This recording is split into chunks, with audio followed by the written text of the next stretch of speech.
మాతృదేవోభవ. నూతన సంవత్సర అది క్రోధినామ సంవత్సర పంచాంగ పఠనం ఇప్పుడు మనం చెప్పుకుందాం. ఇప్పుడు మనము క్రోధినామ సంవత్సర పంచాంగ పఠనం చేసుకుందాం. ఈ క్రోధినామ సంవత్సరం అంటే ఏమిటి? క్రోధినామ సంవత్సరం అనే దానికి ఆ పేరు ఎలా వచ్చింది, ఎందుకు వచ్చింది అనేటటువంటి ముందుగా మనం తెలుసుకుందాం. ఒకానొక సందర్భంలో నారద మహర్షి ఒక శాపవశాన స్త్రీ రూపం ధరించవలసి వచ్చింది. ఆ స్త్రీ రూపం ధరించిన తర్వాత ఒక రాజుగారిని వివాహం చేసుకోవాల్సి వచ్చింది. ఇంకా స్త్రీ అన్నా వివాహం అవ్వాలి కదండి. అదే కొంచెం వీళ్ళందరూ కొంచెం యుగ పురుషుడు దైవ సంభూతులు కాబట్టి ఒక రాజుగారిని వివాహం చేసుకోవాల్సి వచ్చింది. సామాన్యులు చేసుకుంటారు. ఆ స్టేజ్లో మనుషులు ఆ స్టేజ్కి తగినటువంటి వాళ్ళని వివాహాలు జరుగుతూ ఉంటాయి మామూలుగానే. అసలు అక్కడక్కడ జరుగుతూ ఉండొచ్చు. కొంచెం తక్కువ గ్రేడ్లో ఉన్నటువంటి స్త్రీలను రాజుగారు వ్యామోహించడం, తర్వాత అవన్నీ జరుగుతూ ఉంటాయి. కానీ ఇక్కడ ఏంటంటే నారదుడు ఏంటంటే వాడు చాలా గొప్ప వ్యక్తి, మీకు తెలిసిన విషయమే. అటువంటి నారదుడిని స్త్రీ రూపం ధరించాడు కాబట్టి అతన్ని ఒక అందానికి సౌందర్యానికి ముగ్ధులైనటువంటి ఒక రాజుగారు వివాహం చేసుకోవాల్సి వచ్చింది. ఆ రాజుగారికి ఈ నారదుడికి కలిసి ఒక 60 మంది సంతానం కలిగారు. ఆ సంతానం కలిగినప్పుడు మనము మామూలుగా సామాన్యులు అనుకుంటా ఉంటాం, డబ్బులు ఉన్నవాళ్ళు రాజులు వీళ్ళందరూ ప్రశాంతంగా ఉంటారు. అది చాలా పొరపాటు ఆలోచన అండి. డబ్బులుండే కొద్దీ వాడికి అలాగే టెన్షన్లు పెరిగిపోతున్నాయి ఈ రోజుల్లో మనకు తెలుసు. అలాగే రాజుగారు అనేవాడికి కూడా శుభ్రంగా తినడానికి కానీ హాయిగా కన్ను మూసి హాయిగా నిద్రపోవడానికి కానీ సందర్భాలు ఉండవండి. ఎందుకంటే టెన్షన్ టెన్షన్ టెన్షన్ టెన్షన్ ఇవన్నీ పని ఒత్తిడి అలా ఉంటూ ఉంటుంది. అనేక రకాల సమస్యలతో వేగుతూ ఉంటారు డబ్బులు ఉన్నవాడు కానీ మహారాజులు కానీ ఒక మినిస్టర్లు కానీ ఎవరైనా కూడా. అదేవిధంగా ఒక రాజుగారికి భర్త అయ్యాడు, 60 మంది భార్య అయ్యాడు, ఒక 60 మంది పిల్లలు కలిగారు. ఇవన్నీ చూసుకుంటూ ఉన్నాడు నారదుడు. ఆయనకి ఏ సంబంధం లేదు స్త్రీ రూపంలో ఉన్నటువంటి నారదుడికి. కానీ మరి రాజుగారికి అనేక వ్యవహారాలు ఉంటాయి కదండి. అలాగే శత్రువులు కూడా విపరీతంగా ఉంటారు.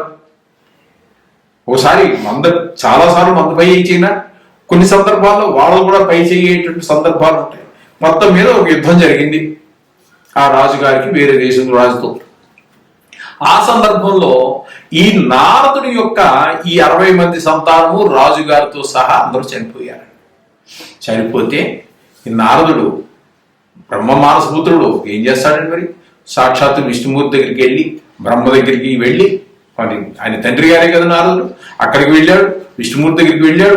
ఇలా జరిగింది, నా పరిస్థితి ఏంటి? భర్త చనిపోయాడు, పిల్లలు చనిపోయారు, ఏంటి నా పిల్లలు నాకు ఫ్యూచర్ లేకుండా భవిష్యత్తు లేకుండా అయిపోయింది, దీనికి ఏంటి పరిష్కారం? నా దుఃఖాన్ని నేను దిగమింపుకోలేకపోతున్నాను, జీర్ణించుకోలేకపోతున్నాను, అందుచేత ఇది నా పరిష్కారం చెప్పండి స్వామి, నా పిల్లలను నేను చూసుకునే విధానం అని చెప్పేసి ప్రాధేయపడడం జరిగింది. ప్రాధేయపడితే అప్పుడు విష్ణుమూర్తి ఆయనకి వరం ఇచ్చాడు. నీ పిల్లలు చనిపోయినప్పటికీ కూడా ఈ సృష్టి ఉన్నంత కాలం కూడా వారి యొక్క ఈ 60 మంది యొక్క పేర్లు ఏవైతే ఉన్నాయో అవి 60 సంవత్సరాలుగా ప్రభవ, విభవ, శుక్ల, ప్రమోద ఇట్లా 60 ఉన్నాయి కదండి. మనం చిన్నప్పుడు చదువుకున్నవి అందరూ. ఇప్పుడు ఇంగ్లీష్ మీడియంలో లేవనుకోండి, ఈ 60 అనేది తెలియదు, వాటి పేర్లు తెలియదు. ఓకే, అయితే ఈ విధంగా ఈ 60 మంది యొక్క పేర్లు అలా 60 సంవత్సరాలుగా వస్తూ ఉంటాయి.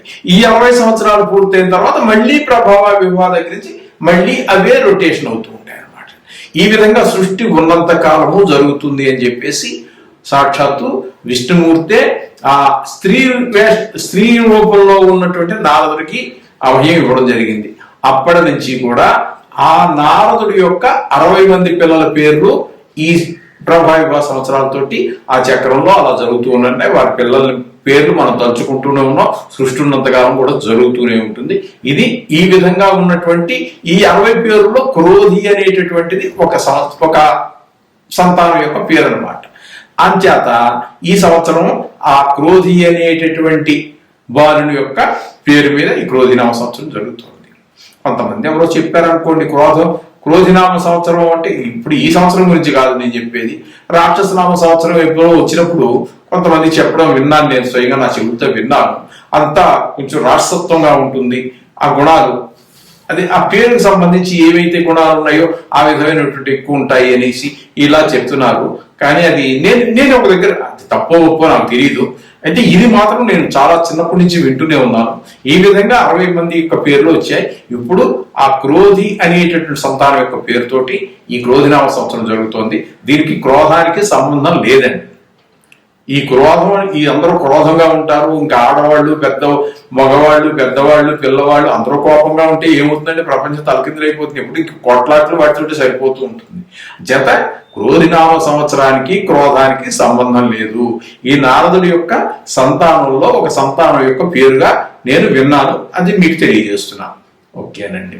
ఇక్కడ ఈ క్రోధినామ సంవత్సరం యొక్క పంచాంగం ఏ విధంగా ఉంటుంది అనేటటువంటి దాని గురించి మనం ఇప్పుడు తెలుసుకునేటటువంటి ప్రయత్నం చేద్దాం. అసలు ఈ పంచాంగం ఎక్కడి నుంచి వచ్చిందండి? వేదాలలోని చివరిలో మనకి షడంగాలు అని చెప్పేసి ఉన్నాయి. ఆ షడంగాల్లో జ్యోతిష్యం కూడా ఒకటి, దానిలో భాగం మాత్రమే ఈ యొక్క పంచాంగం.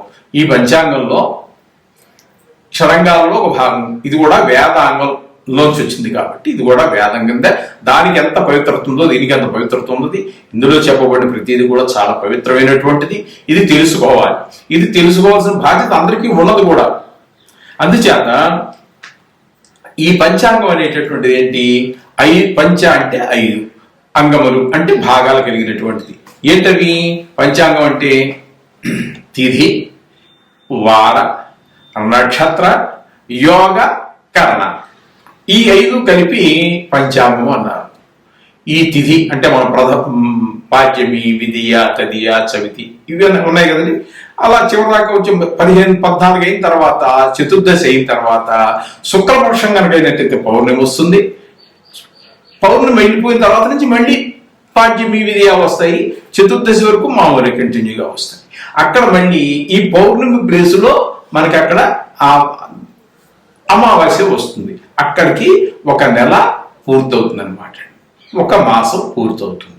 ఈ విధంగా తిథి అనేటటువంటిది ఆ విధంగా జరుగుతూ ఉంటుంది. ఈ తిథులు ఎలా ఏర్పడ్డాయని పంచాంగంలో చాలా ఉన్నాయనుకోండి. అవన్నీ చెప్పుకుంటూ పోతే ఎక్కడికో వెళ్ళిపోతాము, సబ్జెక్ట్ ఎక్కడికో దాటిపోతూ ఉంటుంది. సూర్యచంద్రుల యొక్క దూరాన్ని బట్టి తిథులు వస్తూ ఉంటాయి. ఓకే అండి. ఆ విధంగా దూరం సూర్యుడికి, ఆయన ఇద్దరు కలిసి ఒకే దగ్గర ఉన్నారనుకోండి, ఆ రోజు అమావాస్య అవుతూ ఉంటుంది. ఆయనకి సూర్యుడికి 180 డిగ్రీల్లో గనక చంద్రుడు ఉన్నట్టయితే ఆ రోజు మనం పౌర్ణమిగా పరిగణిస్తూ ఉంటాం. పూర్ణ చంద్రుడు, మొత్తం పూర్తి చంద్రుడు మనకు కనిపిస్తూ ఉంటాడు. చక్కటి వెన్నెలు ఉంటుంది. ఆ వెన్నెలు చూస్తేనే చాలా మనసు పరవశించిపోతుంది. అంటే ఇప్పుడు ఈ కాలంలో పరవశించిపోయేదానికి కరెంట్ దీపాలు వచ్చేసాయి. అసలు చంద్రుడినే హైదరాబాద్ లో చంద్రుడు కనపడటం అనేది ఒక గగనంగా తయారైంది. ఆ చంద్రుడిని మా చిన్నప్పుడు, మా బాల్యంలో, మీలో కూడా చాలా మంది పెద్దవారు ఉన్నట్టయితే చూసుంటారు. ఆ పల్లెటూరులో ఆ వెన్నెల్లో ఆడుకోవటం ఏంటి, అది ఒక రకమైన మనసుకు ఆహ్లాదం. ఇంకంత ఆహ్లాదాన్ని ఇచ్చేది మరి దానికంటే ఎక్కువ తక్కువ వేరే వెరైటీ కావచ్చు. కానీ వెన్నెలలో ఉన్నటువంటి ఆ సౌందర్యం, అందులో బాల్యంలో ఆడుకున్నటువంటి ఆటలు, అవన్నీ కూడా చాలా చక్కటి, మనిషికి సుధాకరుడు అంటే ఆ వెన్నెల్లోనే ఒక అమృతం ఉంది అని చెప్పేసి మన కవులందరూ చెప్పారు. అది యథార్థం అనిపిస్తుంది కూడా. అది చూసిన వాళ్ళకి ఈనాటి జనరేషన్, కొత్త జనరేషన్ మనం చెప్పలేము, కానీ పాత వాళ్ళందరూ అనుభవించారు. అంత చక్కటి అనుభూతులను మేము కూడా అనుభవించాము. ఆ విధంగా చంద్రుడి యొక్క వెన్నెల అంత గొప్పగా ఉంటూ ఉంటుంది. ఇది తిథికి సంబంధించినటువంటి విషయం. ఇక వారం.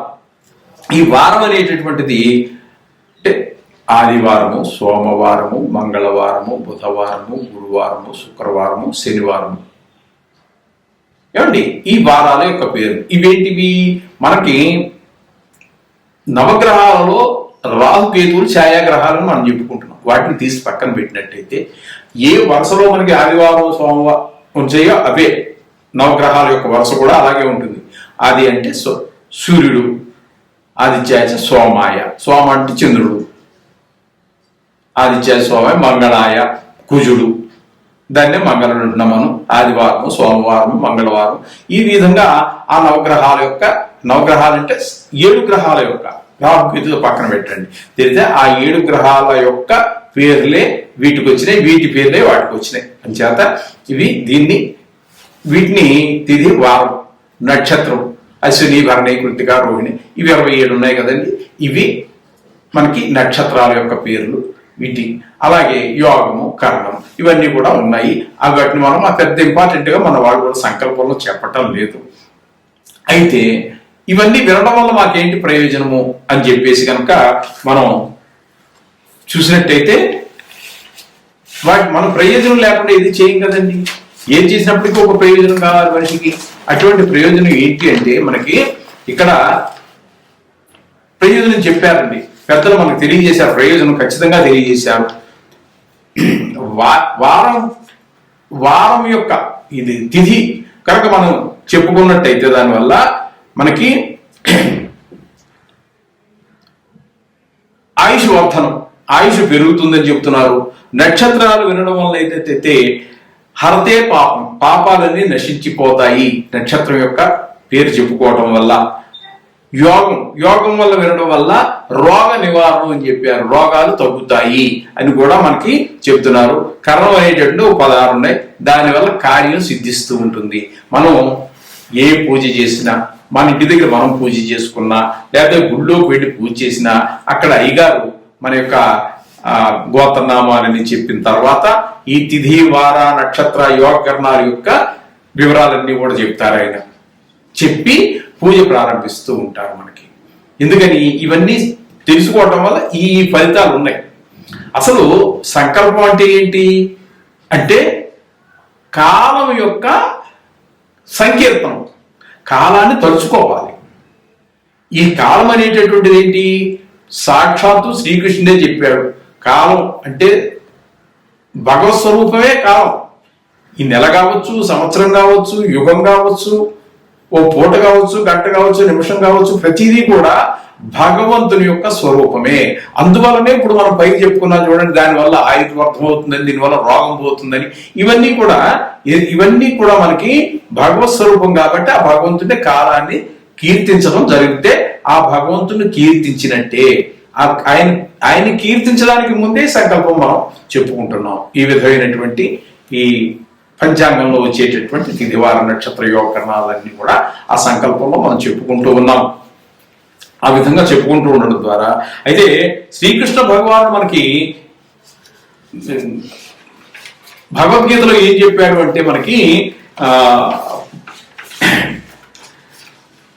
ప్రహ్లాదచాస్మి దైత్యానాం కాల కలయతామహం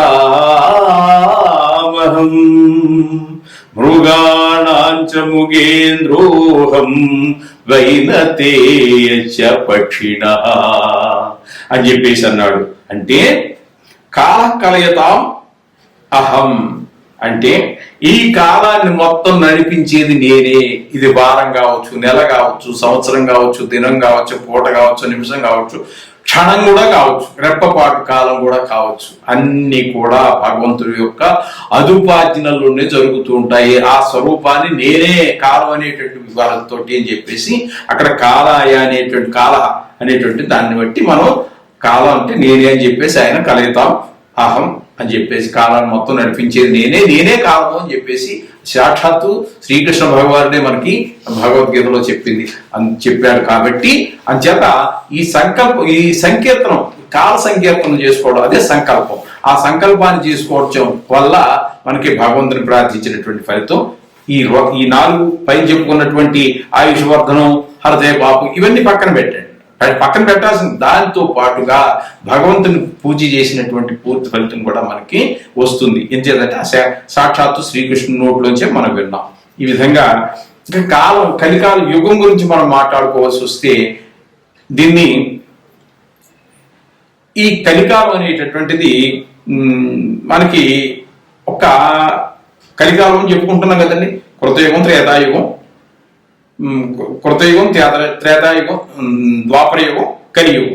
ఈ కలియుగం అనేటటువంటిది ప్రారంభం ఎన్నాళ్ళైందంటే 5124 సంవత్సరాలు పూర్తయిందండి ఈనాటికి.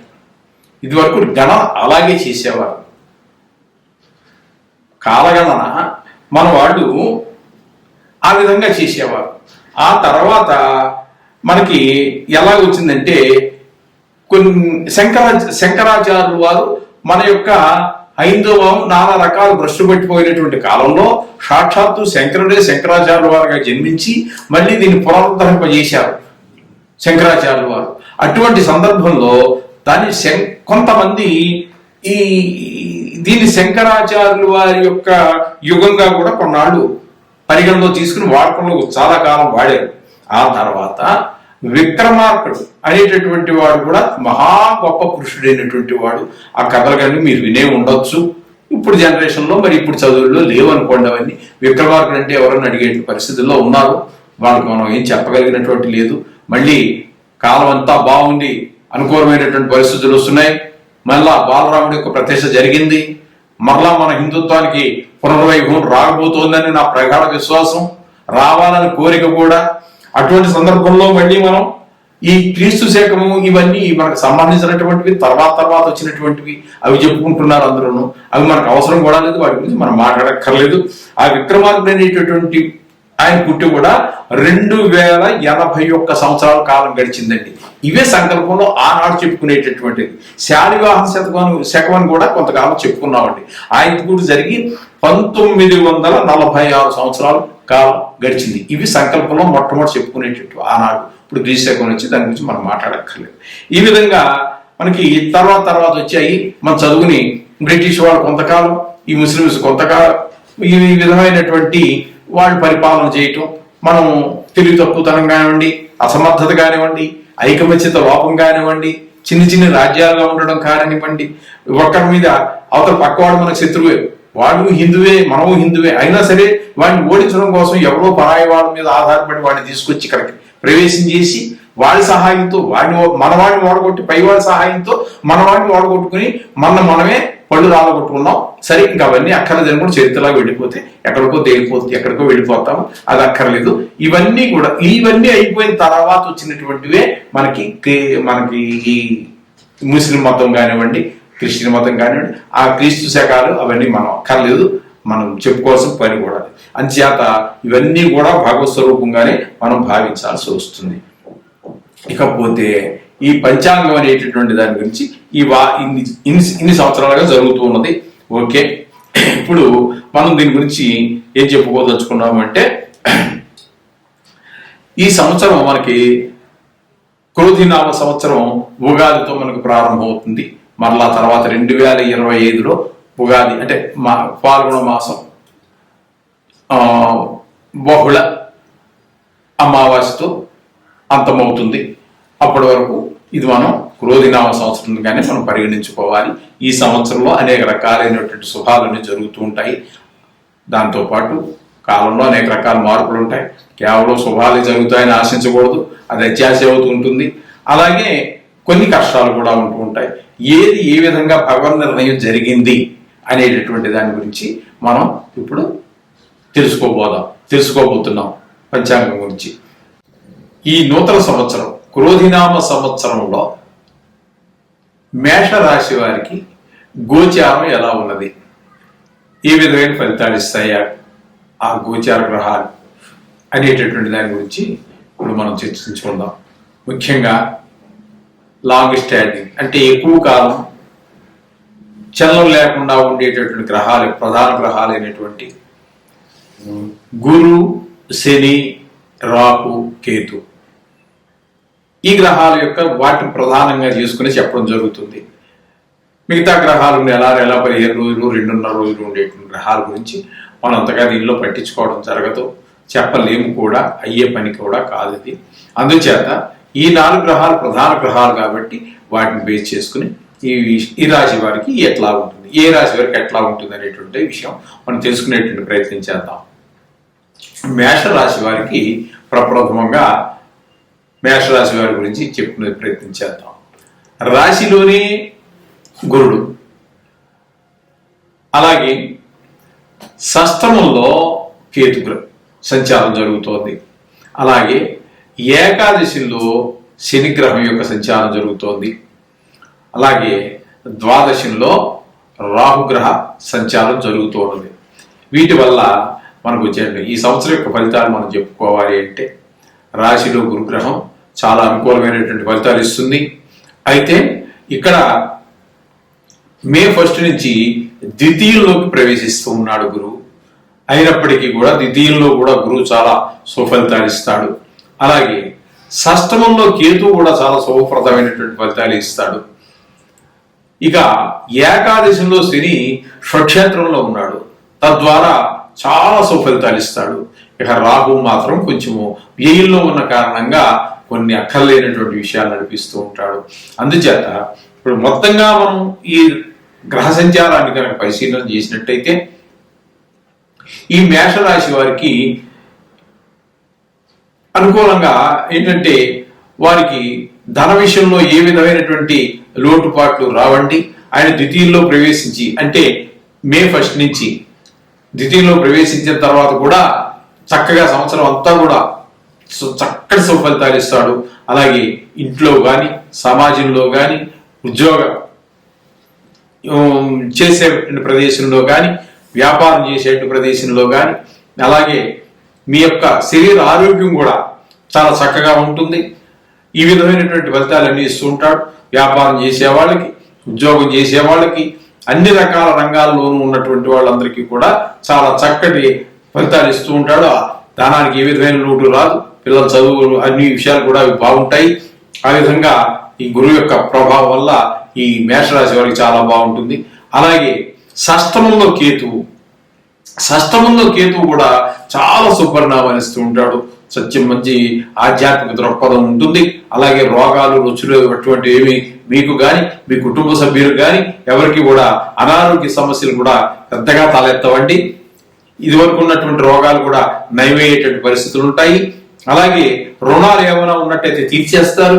ఒకవేళ మీకు రావాల్సినటువంటి మొండి బాకీలు ఏమైనా ఉన్నట్టయితే కూడా తప్పకుండా వసూలు అవుతాయి. అలాగే మీరు కొత్త ప్రయత్నాలు ఏమైనా కూడా చేయవచ్చు. అలాగే ఈ ఏకాదశిలో శని స్వక్షేత్రంలో ఉన్న కారణంగా చాలా గొప్పగా ఉపయోగిస్తాడు. అయినా అన్ని విషయాల్లో కూడా లాభమే కనిపిస్తూ ఉంటుంది మీకు. ఏ విధంగా అంటే ఓ చదువులో కావచ్చు, పిల్లల చదువుల్లో కావచ్చు, లేదు మీ యొక్క మేషరాశి వారు మీరే చదువులో ఉన్నట్టయితే కావచ్చు, ఉద్యోగంలో ఉంటే కావచ్చు, వ్యాపారంలో ఉంటే కావచ్చు, సినిమా పరిశ్రమలో ఉండేవాళ్ళు కావచ్చు, లేదా సెక్యులేషన్ అంటే వీటిలో మామూలుగా మన సెక్యులేషన్ బాగుంటుంది. అలాగే దాన్ని ఏమంటారు మర్చిపోతున్నాం. అదే ఏ ఫీల్డ్ లో ఉన్న వారికి కూడా అందరికీ కూడా ధనం పుష్కలంగా లభిస్తుంది. అన్ని సామాజికంగా మీ యొక్క గౌరవం పెరుగుతుంది. కొత్త ఏదో ప్లాన్ చేస్తే కూడా అన్నింటిలో ఖచ్చితంగా మీరు సక్సెస్ అవ్వడానికి అవకాశం ఉంటుంది. ఇక పోయినట్టయితే రాహు వల్ల మనకు వచ్చేటటువంటిది కొంచెము అనవసరమైనటువంటి ఖర్చులు, కొంచెము మన మీద ఎవరికో ఈర్ష్యా ద్వేషాలు రావటము, ఇట్లాంటివి కొన్ని జరిగే అవకాశం ఉంటుంది. అందుచేత మనం ప్రతిసారి చెప్పుకున్నట్టుగానే మీరు నవగ్రహాల యొక్క పారాయణ చేసుకోండి, లేదా విష్ణు సహస్రనామ పారాయణ చేసుకోండి. ఏమి చేసినప్పటికీ కూడా ఈ రాహుకి మాత్రం కొంచెం సంవత్సరం కాలం పాటు చెప్పుకుంటున్నాం కాబట్టి వారం అయితే అది కూడా అక్కర్లేదు. మీరు ఆ నవగ్రహ పారాయణ చేసుకుంటే సరిపోతుంది. ఇది సంవత్సర ఫలితాలు కాబట్టి కొంచెం సుదీర్ఘకాలమే, ఈ సంవత్సరం అంటే సుదీర్ఘకాలమే వారంతో మనం కంపేర్ చేసుకుంటే. కాబట్టి రాహుకి ఒక్కసారి మీరు 1 కేజీ మినుములు ఇచ్చి ఎవరికో దానం ఇచ్చి చేసుకోవటం, లేదా ఇంకా మీరు ఫలితం రాలేదు అనుకుంటే ఒకసారి బ్రాహ్మణులు శుభ్రమైనటువంటి మీ పురోహితులు ఎవరినో ఒకటి కలిసి ఆ గురుగ్రహానికి అదే రాహుగ్రహానికి ఏదైనా శాంతి ప్రక్రియ ఏమైనా చేసుకున్నట్టయితే మీకు అత్యంత 3 గ్రహాలు మీకు చాలా అనుకూలంగా ఉన్నాయి కాబట్టి లాంగ్ స్టాండింగ్ లో మీకు తగినవన్నీ పరిగణలో తీసుకోకపోయినప్పటికీ రాహుగ్రహానికి ఒక్కదానికి చేయించుకున్నట్టయితే మీరు కొత్తగా మొదలుపెట్టినటువంటి పని కావచ్చు, లేకపోతే మొదలుపెట్టి మధ్యలో ఆగిపోయిన పనులు కావచ్చు, ఏ పని మొదలెట్టినప్పటికీ మీకు అన్నింటిలో పరిపూర్ణమైనటువంటి ఈ శుభం జరుగుతుంది. అందులో ఏ విధమైనటువంటి అనుమానం లేదు. కొత్తగా అడుగు పెట్టండి, భగవంతుని తలుచుకోండి, అన్ని శుభం జరుగుతుంది. మీకు శుభం భూయాత్. ఇప్పుడు ప్రతి సంవత్సరం కూడా ఈ పంచాంగ పఠనంలో భాగంగా పంటలు ఎలా పండుతాయి అంటే వ్యవసాయదారులకు ఎలా ఉంటుంది, పంటలు పండితేనే అంటే వ్యవసాయదారులకనే కాదండి, పంటలు పండకపోతే మనం ఏమి తినాలి, డబ్బులు తినలేం కదా. అందుచేత పంటలు బాగుంటేనే మొత్తం సమస్త ప్రాణికోటి బాగుంటుంది. అందుచేత పంటలు ఏ విధంగా పండుతూ ఉంటాయి, అందులో ఏ పంటలు ఎక్కువగా పండుతూ ఉంటాయి, ఏ పంటలు కొంచెం సరైన ధర రాదు, తక్కువగా పండుతాయి, ఇలాంటి విషయాలు. అలాగే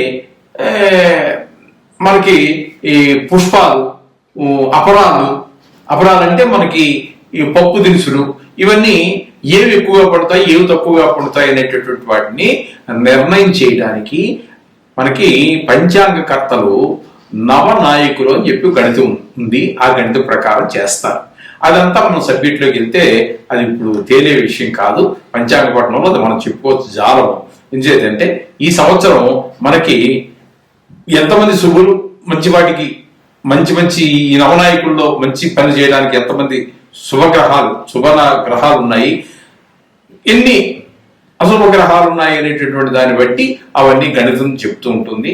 అది ఆ ఫలితం మాత్రం మనం తెలుసుకుందాం. ఆ గణన అంతా ఇప్పుడు చేయలేము, కానీ ఆ ఫలితం గురించి మనం తెలుసుకునే ప్రయత్నం చేద్దాం. ఈ క్రోధినామ సంవత్సరం మంగళవారంతో ప్రారంభమవుతుంది కాబట్టి ఆ వారానికి అధిపతి అయినటువంటి మంగళుడు అంటే కుజుడు రాజుగా నిర్ణయం చేస్తారు. ఆ విధంగా ఈ క్రోధినామ సంవత్సరానికి ఇక్కడ రాజుగా కుజుడిని నిర్ణయం చేశారు. ఇంకా మళ్ళీ ఇతరత్రా కూడా ఆ గణన ప్రకారంగా కుజుడు ఇంకా వాటికి కూడా రావచ్చు, ఇంకా రాకను పోవచ్చు. అయితే ఈ గణన ఏంటి అనేటటువంటి విషయాన్ని గురించి మనం పరిశీలించినట్టయితే ఈ సంవత్సరానికి రాజుగా, అలాగే సస్యాధిపతిగా, నీరసాధిపతిగా 3 వ్యవస్థలకి కుజుడు అధిపతిగా నిర్ణయించబడ్డాడు. దానివల్ల మనకి ఇక మంత్రి, సేనాపతి, అర్ఘ్యాధిపతి, మేఘాధిపతి వీటన్నిటికీ ఒక 4 భాగాలకి ఈ రాజ్యాంగం అనుకుందాం కాసేపు. ఇందులో 4 భాగాలకి మనకి ఇక్కడ శనికి ఆధిపత్యం వచ్చింది. అంటే అక్కడ 3 వ్యవస్థలకి కుజుడు, 4 వ్యవస్థలకి ఇక్కడ శని నిర్ణయించబడ్డారు. ఇకపోతే పూర్వ సస్యాధిపతిగా చంద్రుడు, రసాధిపతిగా గురువు, ఈ విధంగా వీళ్ళందరూ ఏర్పాటు చేయడం జరిగింది. ఏర్పాటు చేయడం వల్ల వాళ్ళ వచ్చేటువంటి ప్రయోజనం ఏంటి అంటే ఇక్కడ 2 గ్రహాలు మాత్రం శుభగ్రహాలు ఉన్నాయి, చంద్రుడు, గురువును. అందుచేత ఈ సంవత్సరం వీళ్ళిద్దరూ, మిగతా అందరూ కూడా ఈ 9 మందిలో 7 పాపగ్రహాలే వస్తున్నాయి. అందుచేత ఈ సంవత్సరంలో మనకి కొన్ని ఎంతో కొన్ని పాపగ్రహాలు ఉంటాయి ప్రతి సంవత్సరము. అలాగే కొన్ని గ్రహాలు పుణ్యగ్రహాలు ఉంటూ ఉంటాయి. దాని ద్వారా మనకి ఏంటంటే ఇక్కడ 2 గ్రహాలు శుభగ్రహాలు ఉన్నాయి, 7 గ్రహాలు పాపగ్రహాలు ఉన్నాయి. కాబట్టి వాటి యొక్క ప్రభావం వల్ల ఏంటి మనకి అనేటువంటి ఆలోచించినట్టయితే మనుషులకి పాడి పంటల మీద శ్రద్ధ తగ్గుతుంది. ఇది చాలా ఇంపార్టెంట్ అయినటువంటి విషయం. అలాగే అపరాలు ఇవన్నీ కూడా కొంచెం తగ్గేటటువంటి పరిస్థితి ఉంది. ఇక వర్షపాతం గురించి తీసుకున్నట్టయితే చాలా భాగం సముద్రంలోను, దాని తర్వాత భాగం పర్వత ప్రాంతాల్లోనూ ఈ విధంగా కురుస్తూ పోతుంది. మనకి అవసరమైనది వర్షపాతం శాతం 2% మాత్రమే. దాన్ని కొలతలు వేరే ఉన్నాయంటే మన శాతం అని చెప్పుకుందాము. ఆ తూముల లెక్క ఏదో ఉంటుంది. ఆ తూములు కొద్దిపాటి వర్షం మాత్రమే భూమి మీద పడే అవకాశం ఉన్నది. అంటే వర్షం మొత్తం మీద కొంచెం చాలా తక్కువగానే పడుతుంది అని చెప్పేసి నిర్ధారణ చేశారు పంచాంగకర్తలు. ఆ విధంగా వర్షం కురవడం కూడా తక్కువగానే ఉంటుంది. ఎర్రటి ప్రాంతాలు అంటే భూమిలో రంగులు ఉంటాయండి. ఎర్ర రేగడి నేలలని, నల్ల రేగడి నేలలని, బంక రేగడి నేలలని, ఇలాంటి కొన్ని ఉంటాయి. వ్యవసాయదారులు బాగా తెలుస్తాయి మనకంటే. వారికి ఆ విధంగా ఎర్ర రేగడి నేలలు అనేటటువంటి మంచి ఈ 3 నేలల రకాలు చెప్పుకున్నాం కదా, అందులో ఆ ఎర్ర రేగడి నేలల్లో పంటలు చాలా సమృద్ధిగా పండుతాయని చెప్పేసి మనకి తెలియజేశారు. అలాగే అంటే అక్కడ మనకి ఈ ఎక్కువగా ఆ నేలల్లో పండేటువంటి వాటిలో ఫలాలు, పుష్పాలు ఇవి కొంచెం ఎక్కువగా పండేటువంటి అవకాశం ఉంది అని చెప్పేసి మనకి పంచాంగకర్తలు తెలియజేశారు. ఇక ఈ విధంగా చూసుకున్నట్టయితే నవనాయకుల గురించి ఆ విధమైనటువంటి ఫలితాలు మనకు తెలియజేశారు. ఇకపోతే కర్తరి అని చెప్పేసి మీకు అందరికీ తెలుసు, పల్లెటూరులో ఉన్న మన సిటీలో ఉన్న వాళ్ళకి కూడా చాలా మందికి తెలుసు. ఇల్లు కట్టుకున్నటువంటి వాళ్ళకి డొల్లు కత్తిరి అని, పెద్ద కత్తిరలని ఇవన్నీ వస్తూ ఉంటాయి. ఈ కత్తిరి అనేటటువంటి దాన్ని కూడా మనం పరిగణలోకి తీసుకోవాల్సి ఉంటుంది పంచాంగ ప్రకారంగా. ఎందుకంటే వాస్తు కర్తరి అని అటువంటి సందర్భాలలో ఇవన్నీ కూడా మనకి మంచి వేసవి సమయంలో వచ్చేటటువంటి కత్తిరలే మూడు కూడా. దీని ద్వారా ఏమవుతుంది అంటే ఆ సందర్భాలలో డొల్లు కత్తిరి కానివ్వండి, పెద్ద కత్తిరి కానివ్వండి, వాస్తు కత్తిరి కానివ్వండి, వీటికి ఏంటంటే ఆ సందర్భంలో నీరు భూమి మీద చాలా తక్కువగా ఉంటుంది, ఎండలు ఎక్కువగా ఉండి ఆవిరైపోవడం కానీ ఈ కారణాల చేత వర్షం పట్టడం తక్కువ కావచ్చు, ఎక్కువ కావచ్చు. ఏదైనా ఈ కర్తరి నెలలో ఈ కర్తరిలు ఉండేటటువంటి సమయాలలో డొల్లు కత్తిరి కావచ్చు, పెద్ద కత్తిరి కావచ్చు, వాస్తు కత్తిరి కావచ్చు, అటువంటి సందర్భాలలో గృహ నిర్మాణాలు అంటే రాతి కట్టడాలు ఇట్లాంటివి వాటిని విడిచిపెట్టమని చెప్పారు. ఎందుకంటే నీటి ఎద్దడి ఉంటుంది బాగా.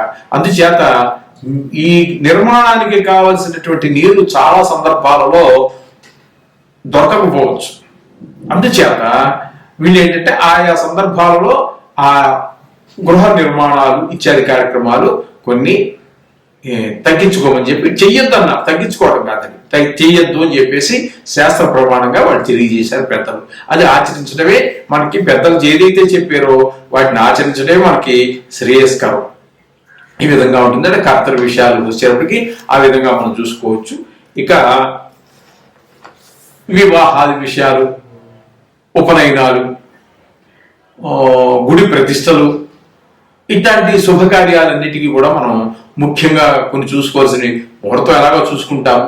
అయితే మౌఢ్యమి, అదే మూఢము అంటూ ఉంటాం మనం. శుక్రమూఢము, గురుమూఢము అని చెప్పేసి మూఢాలు ఉంటాయండి. అంటే ఆ మూఢాలలో శుభకార్యాలు చెయ్యరు.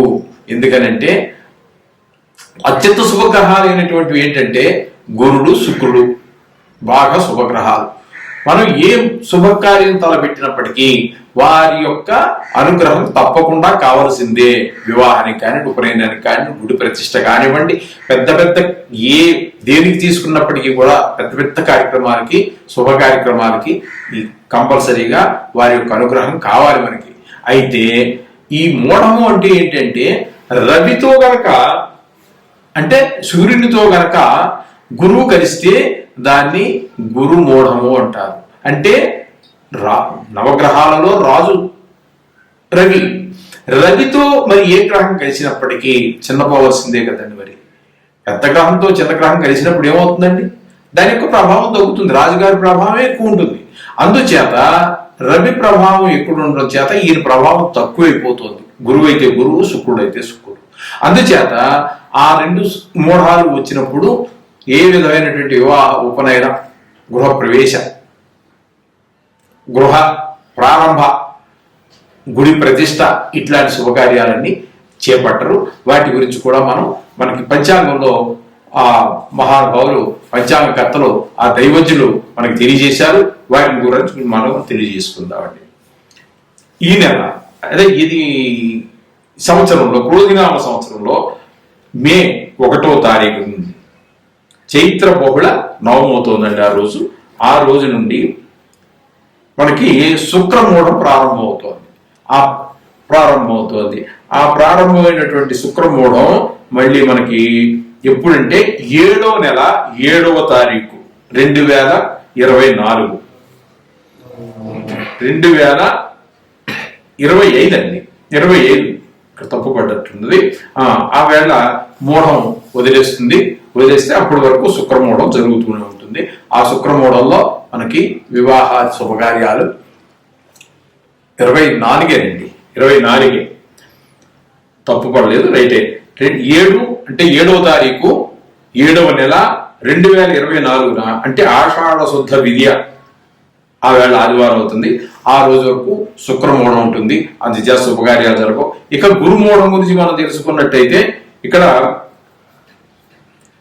5వ తారీఖు 5వ నెల 2024 నుండి గురుమూఢం ప్రారంభమవుతోందండి. ప్రారంభమై మళ్ళీ 1వ తారీఖు 6వ నెల 2024 ఆ రోజున గురుమూఢం వదిలేస్తుంది, అయిపోతుంది. అట్లాగే మరలా శుక్రమూఢం 18వ తారీఖు 3వ నెల 2025. ఇది కొంచెం గుర్తుపెట్టుకోండి, 24, 25 కన్ఫ్యూజ్ కావద్దు. నేనే కన్ఫ్యూజ్ అయ్యాను, అట్లా మీరు కూడా కన్ఫ్యూజ్ కావద్దు. 18వ తారీఖు మార్చి నెల 2025 ఆ రోజున మళ్ళీ శుక్రమూఢం ప్రారంభమవుతోంది. అదే నెలలో 28వ తారీఖు 3వ నెల అంటే మార్చి నెల 2025న శుక్రమూఢం వదిలిపెట్టేస్తోంది. ఈ సందర్భాలలో వివాహాలు కానీ మనం చెప్పుకున్నాం కదండి, శుభకార్యాలు, వివాహాలు శుభకార్యాలు ఇవి కానీ జరగవండి. ఇది మీరు ఎలాగా శుభకార్యం చేసినప్పుడు పంతులు గారు మీరు తప్పకుండా కలుస్తారు, మీకు పంతులు గారు కూడా తెలియజేస్తారు. కానీ ఇప్పుడు చెప్పుకోవాలి ఈ సందర్భంలో మనం. అప్పుడు విషయం అప్పుడు ఎలాగా మీరు ఖచ్చితంగా పంతులు గారు కలుస్తారు, పంతులు గారు ఎలాగా తెలియజేస్తారు. కానీ మనం పంచాంగ పట్టణం చెప్పుకుంటున్నాం కాబట్టి మనం ఖచ్చితంగా ఈ విషయాలన్నీ కూడా మనం ప్రస్తావించుకోవాల్సి ఉంటుంది. అదేవిధంగా ఇక్కడ మీకు పుష్కరాల గురించి కూడా మనం మాట్లాడుకోవాలి. ప్రతి సంవత్సరం కూడా ఏదో నదికి మనకి పుష్కరాలు వస్తూనే ఉంటాయి. 12 నెలలకి 12 రాసులు కదండి మనకి రాశిచక్రంలో 12 రాసులు ఉంటూ ఉంటాయి. అంచేత ఆ విధంగా 12 సంవత్సరాల్లోనూ కూడా అంటే ప్రతి సంవత్సరం కూడా ఏదో నదికి మనకి ఈ పుష్కరాలు వస్తూనే ఉంటాయి. ఈ సంవత్సరం మనకి 1వ తారీఖు 5వ నెల 2024 నుంచి 12 పుష్కరం అంటే 12 అదే 12 రోజుల్లో జరుగుతూ ఉంటుంది. పుష్కరం అంటే 12 అంటే 12 సంఖ్య లెక్కది 12 రోజులు ఖచ్చితంగా జరుగుతుంది. అలాగే సంవత్సరం అంతా కూడా పరమ పవిత్రంగా చూస్తారు. ప్రారంభ పుష్కరం అంటారు మొదటి 12 రోజుల్ని. సంవత్సరం అంతా కూడా అందులో దేవతలు సమస్త దేవతలు కొలువై ఉంటారని మన శాస్త్ర ప్రమాణం. అలాగే చివరిలో అంత్య పుష్కరాలని చెప్పేసి మళ్ళీ 12 రోజులు అక్కడ పూర్తి అయ్యేటప్పుడు చేస్తూ ఉంటారు. ఆ సందర్భాలలో ఎక్కడ లేని జన్మం అందరూ కూడా పుణ్యం కావాలి అని కోరుకునేటటువంటి వాళ్ళు, అవకాశం ఉన్నటువంటి వాళ్ళు, శరీర దారుఢ్యం ఉన్నటువంటి వాళ్ళు, భక్తి ప్రపత్తులు ఉన్నటువంటి వాళ్ళు వెళ్ళి తప్పకుండా నదుల్లో స్నానం చేస్తూ ఉంటారు. ఇక్కడ ఈ సంవత్సరం నర్మదా నది యొక్క పుష్కరాలని జరుగుతూ ఉన్నాయి. ఈ సంవత్సరంలో 5వ తారీఖు 1వ తారీఖు 5వ నెల మే నెల 1 నుంచి ప్రారంభమవుతోంది. అందుచేత ఈ నర్మదా నది యొక్క పుష్కరాలుగా మనం ఈ సంవత్సరం మనకు తెలియజేశారు. ఇకపోతే ఈ సంవత్సరంలో ఫలితాలు ఎలా ఉంటాయి అనుకుంటే ఒక రకంగా చెప్పాలి అంటే తిండికి గుడ్డకి దేనికి లోటు ఉండదండి. అన్ని పంటలు ఎంత వర్షపాతం తక్కువగా ఉన్నప్పటికీ, ఎంత పాపగ్రహాలు ఎక్కువగా ఉన్నప్పటికీ కూడా తగినంత పంట అందరికీ తగినంత తినడానికి సరిపడినంత పంట ఖచ్చితంగా దొరుకుతుంది. అలాగే ఇంకా గ్రహణాల గురించి కూడా మనం పంచాంగంలో చెప్పుకోవాల్సి ఉంటుందండి. సూర్యగ్రహణం, చంద్రగ్రహణం అనేటటువంటి కూడా చాలా ముఖ్యమైనటువంటి విషయాలు అవి కూడా. ఎందుకంటే ఈ సందర్భాలలో మన ఏదైనా ఒక దేవత యొక్క అనుష్ఠానం తీసుకోవాలి గురువు గారి దగ్గర అనుకునేటటువంటి వారికి చాలా శుభమైనటువంటి ఫలితాలు ఇస్తూ ఉంటుంది. ఏదైనా ఒక మంత్ర జపం మనం ఒక గురువు గారి దగ్గర తీసుకున్నాం, అది సిద్ధి పొందడానికి 10 లక్షలు జపం చేయాలి అంటారు. 10 లక్షలు చేయాలి అంటే చాలా కష్టమైనటువంటి విషయం. కానీ ఇటువంటి సందర్భాలలో ఎటువంటి సందర్భాలు అంటే సూర్యగ్రహణం కావచ్చు, చంద్రగ్రహణం కావచ్చు. ఈ గ్రహణ సమయాల్లో గనక అది గంటే ఉండనండి, 4 గంటలు ఉండండి, అంతకంటే పెద్దగా ఎక్కువ ఉండదు. 5-6 గంటల కన్నా కూడా ఎక్కువ ఉండదు. చాలా సుదీర్ఘంగా ఉన్నటువంటి చూసినప్పటికీ కూడా 4-5 గంటల కంటే ఉండవు. ఆ సందర్భంలో మనం ఆ గురువు గారి ద్వారా మనం ఆ సిద్ధి మంత్రాన్ని తీసుకొని అనుష్ఠానం తీసుకొని మనం ఆ 3 గంటలు ఖచ్చితంగా ఆ 3 గంటలో 4 గంటలో 2 గంటలో ఎంత టైం ఉంటే అంత టైము ఖచ్చితంగా ఆ మంత్రాన్ని ఏ మంత్రాన్ని అయితే మనం గురుగారి దగ్గర నుంచి తీసుకున్నామో అనుష్ఠానంగా దాన్ని కనుక మనం శ్రద్ధతో చేసినట్టయితే సిద్ధిస్తుంది అని చెప్పేసి మనకి శాస్త్రాలు చెబుతున్నాయి. ఆ 2 అంటే నువ్వు 5 లక్షలు చేయవలసినంత చేయాల్సిన పని లేదు. ఇంకా నువ్వు ఆ 2 గంటలో 3 గంటలో చేస్తే సరిపోతుంది. ఇటువంటి వారు చాలా చాలా వాళ్ళ జీవితంలో ఒక అత్యంత శుభప్రదమైనటువంటి సందర్భంగా వాళ్ళు స్వీకరిస్తూ ఉంటారు. దానికి కొన్ని నక్షత్రాల వాళ్ళకి ఈ మూఢాలు వచ్చినప్పుడు కొన్ని నక్షత్రాల వాళ్ళకి శుభాలు జరగవచ్చు, కొన్ని నక్షత్రాల వాళ్ళకి అశుభాలు జరగచ్చు. అలాగే గర్భిణీ స్త్రీలకి ఈ కొంచెము ఇబ్బంది కలిగించేటువంటి పరిస్థితులు ఉంటాయి. వాటి చూడవద్దు, గ్రహణం చూడవద్దు అని చెప్తూ ఉంటారు. మనకి చంద్రగ్రహణం అనేది సామాన్యంగా రాత్రి వేళ వస్తూ ఉంటుంది. సూర్యగ్రహణం అనేది పగల వస్తూ ఉంటుంది.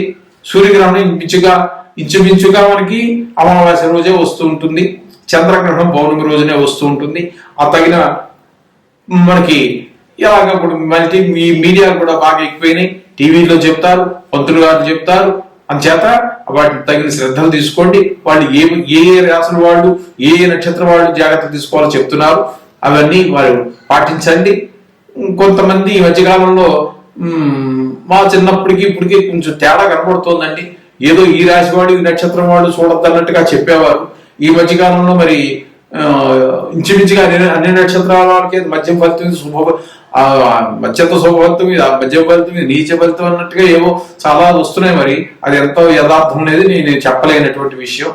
అది వాళ్ళు ఏదో ఒక ఆధారం పట్టుకుని చెప్పు ఉండొచ్చు. ఆధారం లేకుండా చెప్తే మాత్రం దాన్ని మీరు అది ఎవరో మరి తేల్చాలి, దీనికి ఆధారం లేదు అనేటటువంటి పెద్ద పెద్దలు ఉన్నారు. కాబట్టి అది అటువంటి ఆధారం లేని వాటైతే మనం విడిచిపెట్టచ్చు. ఎవరైనా చెప్పగలిగితే, కొంతమంది మహానుభావులు ఉన్నారు కదా, తప్పు అని చెప్తున్నారు, టీవీలో చెప్తున్నారు, అది శాస్త్ర ప్రమాణం కాదు. అటువంటి వాటికి ఏదైనా శాస్త్ర ప్రమాణం లేని మాటలు ఎవరన్నా చెబితే దాన్ని ఖండించేవాడు కూడా చాలా మంది ఉన్నారు. అటువంటి వాటి జరిగి మనం వెళ్ళక్కర్లేదు. దానివల్ల ఫలితం శూన్యంగా ఉంటుంది. ఊరికే భయప్రాంతం చేసేటువంటివన్నీ. ఎందుకంటే ప్రజలు భయప్రాంతం చేయకూడదు, అనవసరం. ఉన్నట్టు శాస్త్రం ఎంతవరకు చెప్పిందో అంతవరకు చెప్తే చాలు, మనం పాటించి అక్కడ గొప్ప ఉన్నట్టే. లేదేమో మళ్ళీ కొత్తగా మనం శాస్త్రాలు రాయాల్సిన పనేమీ లేదు.